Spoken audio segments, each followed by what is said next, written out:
నమస్తే అండి. నా పేరు doctor DVR Reddy, senior homeo consultant, Sneha homeopathy. ఈరోజు మనం డస్ట్ అలర్జీ ఈ రోజులలో చాలా మందిలో గమనిస్తాం. 50% వరకు సఫర్ అవుతున్నారు.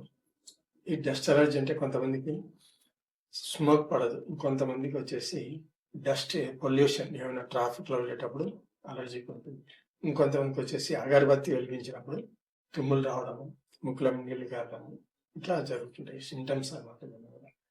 ఈ డస్ట్ అలర్జీ ఎందుకు వస్తుంటే బాడీలో రోగ నిరోధక శక్తి తగ్గినప్పుడు ఈ ప్రాబ్లమ్స్. చూడడానికి చిన్నగానే ఉంటుంది సమస్య, కానీ ఇంటర్నల్గా చాలా పెద్ద సమస్య దారితీయవచ్చు. ఒకేసారి ప్రాబ్లం సివియర్ కాదు, అంటే అది ఒక్కోసారి వచ్చేసి నాజల్ పాలిప్స్ డెవలప్ కావడం, సైనస్ కిందకి దారి చేయడం, ఇట్లా రకరకాలుగా వస్తుంటుంది.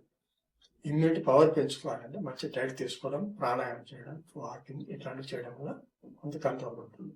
ప్లస్ ఏజ్ ఫ్యాక్టర్, ఏజ్ పెరిగే కొద్దీ ప్రాబ్లం అనేది కూడా పెరుగుతుంది. చిన్న ఏజ్లో అంత ప్రాబ్లం అనిపించదు, చిన్నదే కదా అని అనిపిస్తుంది సమస్య. కాబట్టి డస్ట్ అలర్జీతో సఫర్ అయ్యేవారు నెగ్లెక్ట్ చేయకుండా, హోమియోపతిలో ఎక్సలెంట్ మెడిసిన్స్ ఉన్నాయి, సైడ్ ఎఫెక్ట్స్ కూడా ఉండవు. కాబట్టి దీన్ని ప్రిఫర్ చేసి మీ ఆరోగ్యాన్ని బాగుపరచుకోండి, తీసుకోండి. నమస్తే.